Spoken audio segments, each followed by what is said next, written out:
ದಾವಣಗೆರೆ ಜಿಲ್ಲೆಯ ಜಗಳೂರು ತಾಲೂಕಿನಲ್ಲಿ ಮೆಕ್ಕೆಜೋಳ ಖರೀದಿ ಕೇಂದ್ರ ಆರಂಭಿಸುವಂತೆ ಆಗ್ರಹಿಸಿ ರಾಜ್ಯ ರೈತ ಸಂಘ ಹಾಗೂ ಹಸಿರು ಸೇನೆ ಹುಚ್ಚವ್ವನಹಳ್ಳಿ ಮಂಜುನಾಥ್ ಬಣದ ತಾಲೂಕು ಅಧ್ಯಕ್ಷ ಚಿಕ್ಕಮಲ್ಲನಹೊಳೆ ಚಿರಂಜೀವಿ ಅವರು ಪಟ್ಟಣದ ಪತ್ರಿಕಾ ಭವನದಲ್ಲಿ ಸುದ್ದಿಗೋಷ್ಠಿ ಮೂಲಕ ಒತ್ತಾಯಿಸಿದ್ದಾರೆ.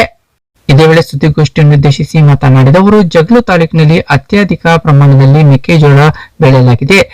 ಸರ್ಕಾರ 2,600 ರೂಪಾಯಿ ಬೆಂಬಲ ಬೆಲೆ ನಿಗದಿ ಮಾಡಿದೆ.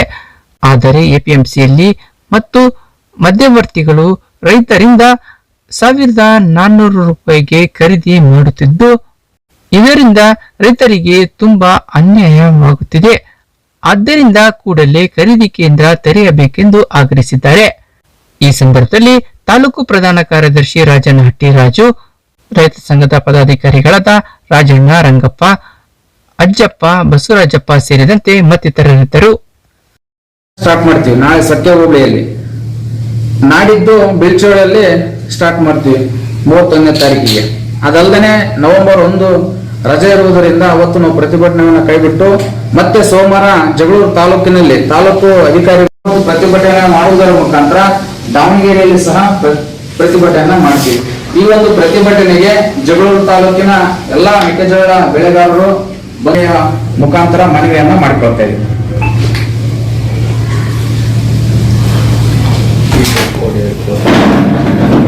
ನಮ್ಮ ತಾಲೂಕಲ್ಲಿ ಅಲ್ಪ ಸ್ವಲ್ಪ ಮೆಕ್ಕೆಜೋಳ ಬೆಳೆಯನ್ನು ಬೆಳೆದಿದ್ವಿ ಮಳೆಯ ಒಂದು ಜೂಜಾಟದ ಮಧ್ಯದಲ್ಲಿ. ಆದ್ರೆ ಉಬ್ಬೆ ಮಳೆ ಹೋಗಿರ್ತಕ್ಕಂಥ ಮಳೆ ಈಗ ಮತ್ತೆ ಚಿತ್ತೆ ಮಳೆ ಬಂದತೆ. ಅಂತ ಬಂಡಾಟದ ಬೆಳೆ ಬೆಳ್ಕೊಂಡ್ರು ಕೂಡ ಇವತ್ತು ನಮ್ಗೆ ಸರಿಯಾದ ತಾಲೂಕಲ್ಲಿ ಖರೀದಿ ಕೇಂದ್ರ ಇಲ್ಲ. ಆಮೇಲೆ ಕನಿಷ್ಠ ಬೆಂಬಲ ಬೆಲೆ ಸರ್ಕಾರ ಘೋಷಣೆ ಮಾಡುತ್ತೆ, ಅದಕ್ಕೊಂದು ಕಾನೂನನ್ನ ತೆಗೆದಿಲ್ಲ. ಈಗ ದಲ್ಲಾಳಿಗಳು ಬೇಕಾಬಿಟ್ಟು ಖರೀದಿಯನ್ನು ಮಾಡ್ತಾರೆ. ಹಾಗಾಗಿ ಈ ತಾಲೂಕು ಜಿಲ್ಲಾಡಳಿತ ಮಧ್ಯಪ್ರವೇಶ ಮಾಡಿ ಈ ತಾಲೂಕಲ್ಲಿ ಖರೀದಿ ಕೇಂದ್ರವನ್ನು ತೆಗಿಬೇಕು. ಇಲ್ಲವಾದ್ರೆ ನಾವು ಹೋರಾಟವನ್ನು ಹಿಂತೆಗೆದಲ್ಲದೆ ಬಿಟ್ಟು ನಾಳೆಯಿಂದ ಸೊಕ್ಕೆ ಹೋಬಳಿ, ನಾಡಿದ್ದು ಬಿಳಿಚೋಡು ಹೋಬಳಿ ಹಾಗೂ ಸೋಮವಾರ ಜಗಳೂರು ತಾಲೂಕಲ್ಲಿ ಮಾಡಿ 5ನೇ ತಾರೀಕು ದಾವಣಗೆರೆ ಮಠದಲ್ಲಿ ಒಂದು ದೊಡ್ಡ ಪ್ರತಿಭಟನೆಯನ್ನು ಮಾಡ್ತಾ ಇದ್ವಿ. ಈ ಒಂದು ಪ್ರತಿಭಟನೆಗೆ ಈ ಜಿಲ್ಲೆ ಎಲ್ಲಾ ರೈತ ಮುಖಂಡರುಗಳು ಹಾಗೂ ರೈತರು ಬಂದು ಭಾಗವಹಿಸಲಿದ್ದಾರೆ. ಬಹಳ ದುಃಖದ ಸಂಗತಿ, ಇವತ್ತು ಖರೀದಿ ಕೇಂದ್ರದ 2,400 ರೂಪಾಯಿ ಬೆಲೆ ಇದ್ರೆ ಸರ್ಕಾರ ಘೋಷಣೆ ಮಾಡಿರ್ತಕ್ಕಂಥ ಕನಿಷ್ಠ ಬೆಂಬಲ 2,400 ಇದ್ರೆ ಖರೀದಿಗೆ ಇಲ್ಲಿ ತೆಗೆದಿರ್ತಕ್ಕಂಥ ದಲ್ಲಾಳಿಗಳು 1,500ರಿಂದ 850 ರೂಪಾಯಿ ತಗೊಳ್ತಾರೆ. ಇದು ತಗೊಳ್ರೆ ನಾವು ಏನಕ್ಕಾಗಲ್ಲ, ಮತ್ತೆ ಸಾಲಗಾರರಾಗಿ ಸಾಲದ ಸುಳಿಯಲ್ಲಿ ಹೋಗ್ತಾ ಇದೀವಿ. ಹಾಗಾಗಿ ಈ ತಾಲೂಕು ಮಧ್ಯ ಪ್ರವೇಶ ಮಾಡಿ ಖರೀದಿ ಕೇಂದ್ರ ತೆಗಿಬೇಕು.